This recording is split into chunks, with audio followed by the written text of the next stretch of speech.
کیوں دور دور رہتی ہو مجھ سے؟ اس کی آواز میں اتنا درد تھا اور بے بسی تھی۔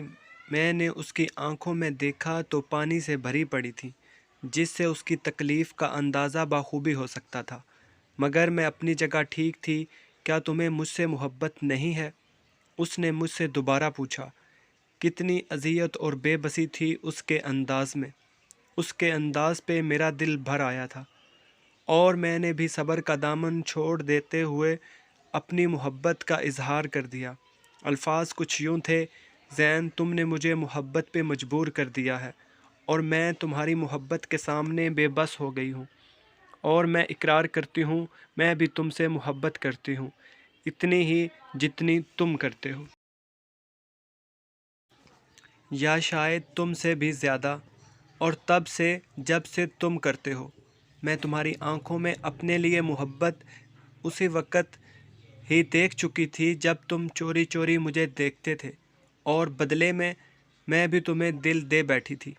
مگر میں یہ سب نہیں بتانا چاہتی تھی، کبھی بھی نہیں، شاید کبھی بھی نہیں، اگر تم مجھے مجبور نہ کرتے۔ مگر تم بھی باز نہیں آئے۔ میں آج اقرار کرتی ہوں اپنی بے پناہ محبت کا، مگر زین، میں اپنے بابا جان سے بھی بہت محبت کرتی ہوں، اتنی کہ میں اپنی زندگی ان پہ وار دوں۔ لہٰذا میں تمہیں کوئی خواب نہیں دکھانا چاہتی جس کی تعبیر ہی نہ ہو، جو ممکن ہی نہ ہو۔ میں جانتی ہوں اپنے ابا جان کو، وہ کبھی بھی برادری سے باہر شادی نہیں کریں گے۔ تم نے جو آگ لگائی ہے، اس آگ میں اب ہم دونوں کو ساری عمر جلنا ہوگا۔ تم میرے مقدر میں نہیں ہو شاید، اور قسمت دیکھو، میرے دل میں صرف تم ہو زین۔ تم سوچ بھی نہیں سکتی تمہارا قد میری نظر میں کتنا بڑا ہو گیا ہے۔ تم نے اتنے صاف اور کھلے انداز میں اپنے ابا جان اور اپنے خاندان سے محبت کا اظہار کیا ہے۔ میں نے اسی لیے تمہیں چنا تھا۔ تم ہی میری خوابوں کی شہزادی تھی، اسی لیے ایسی لڑکی چاہیے تھی جس سے ہماری محبت سے زیادہ اپنے باپ اور خاندان کی عزت پیاری ہو۔ میرا ماننا تھا کہ جو لڑکی اپنے باپ کی نہیں ہو سکتی، یعنی اپنے ماں باپ سے وفا نہیں کر سکتی، وہ کبھی بھی کسی اور مرد سے بھی وفا نہیں کر سکتی۔ نمرا، پتہ ہے اس دنیا میں لڑکی کو سب سے زیادہ اور سچی محبت جو ہر غرض سے پاک ہوتی ہے، صرف اور صرف اس کا باپ کرتا ہے، اور تم اپنی جان اور ہماری محبت سے بھی زیادہ اہم اپنے باپ کی عزت کو مانتی ہو۔ مجھے فخر ہے تم پہ، تمہاری سوچ پہ اور تمہاری تربیت پر۔ میں پکا وعدہ کرتا ہوں کبھی بھی زندگی میں تمہاری یا تمہارے ابا جان کی عزت پہ آنچ نہیں آنے دوں گا۔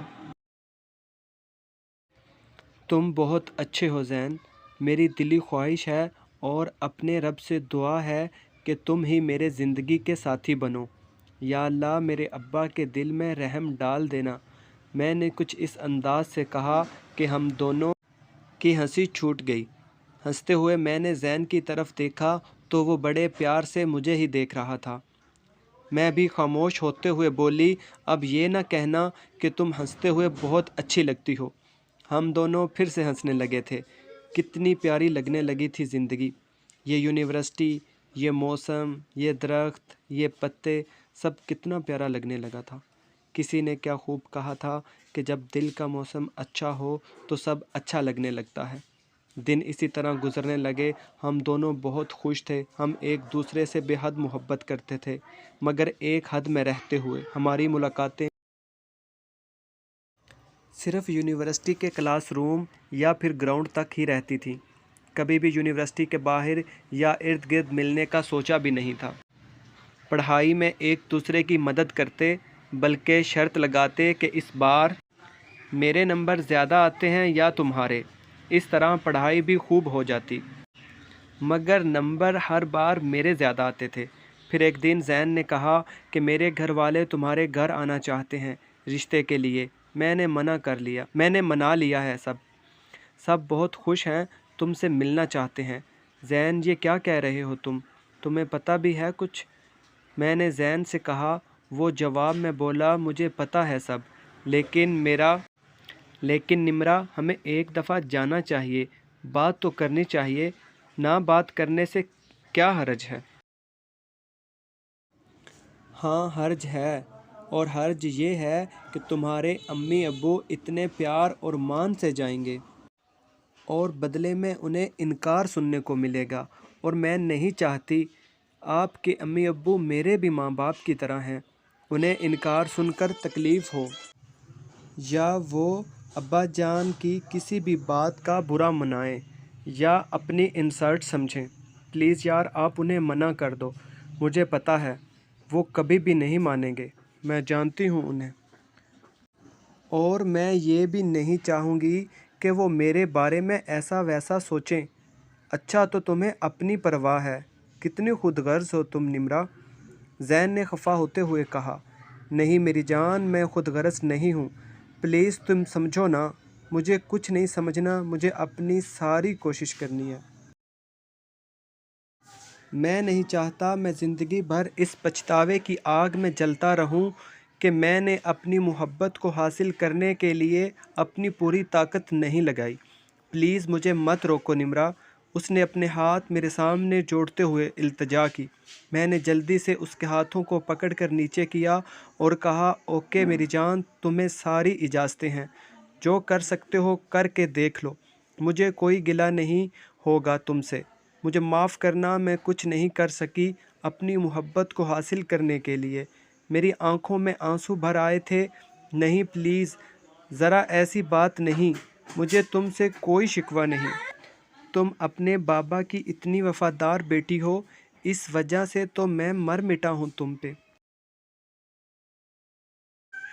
اچھا مکھن نہ لگاؤ، یہ بتاؤ کب جانا ہے اور کون کون جا رہے ہیں؟ پرسوں جانا ہے، امی ابو اور میری چھوٹی کزن تینوں جائیں گے، دعا کرنا۔ میری طرف دیکھ کر ہنستے ہوئے بولا، میری زندگی کی ساری خوشیاں چل کے میرے دروازے پہ آ رہی ہیں اور میں دعا نہیں کروں گی؟ کیا بات کرتے ہو؟ میں نے ابھی سے دعا کے انداز میں آنکھیں بند کرتے ہوئے کہا، کاش کوئی کرامت ہو جائے، یا خدا کوئی معجزہ ہو جائے اور ابا جان مان جائیں، یا خدا تو سب کچھ کرنے پہ قادر ہے، تو ہمارے بڑوں کے دل آپس میں محبت سے جوڑ دے، آمین آمین۔ بولا، چلو اب تھوڑی پڑھائی بھی ہو جائے، کیا خیال ہے؟ میں نے جواب دیتے ہوئے کہا، دل بہلانے کو خیال اچھا ہے غالب، اور ہم دونوں۔ دوسرا دن بھی گزر گیا اور تیسرے دن زین آیا تو بہت خوش تھا۔ خالی پیریڈ میں ہم گراؤنڈ میں بیٹھے تھے۔ دعا کرنا یار، آج کا دن بہت اہم ہے میری زندگی میں، زین نے کہا اور میری طرف دیکھنے لگا۔ جی ہاں، میری زندگی کا بھی سب سے اہم دن ہے، تم بھی دعا کرنا، سچے عاشق کی دعا قبول ہوتی ہے۔ میں زین سے کہتے ہوئے ہنسی تو وہ بھی ہنس پڑا اور آنکھیں بند کر کے دعا شروع کر دی۔ یا اللہ ہماری مدد کر، ہم دونوں کو ایک کر دے، تو جانتا ہے ہماری محبت سچی اور پاکیزہ ہے، یہ زندگی ہم ایک دوسرے کے ساتھ جینا چاہتے ہیں، تو ہمارا ساتھ لکھ دے۔ میں نے بھی دل کی گہرائیوں سے آمین کہا۔ یونیورسٹی سے واپس آ کر بھی میرے لب پہ صرف ایک ہی فکرہ بار بار دوہرا رہے تھے، یا اللہ میرے ابو کے دل میں رحم ڈال دے، ہمیں ایک کر دے۔ میں سو نہ پائی تھی، صبح بھی ناشتہ نہ کیا۔ یونیورسٹی پہنچی تو زین مل گیا، پوچھا کہ کیا بنا؟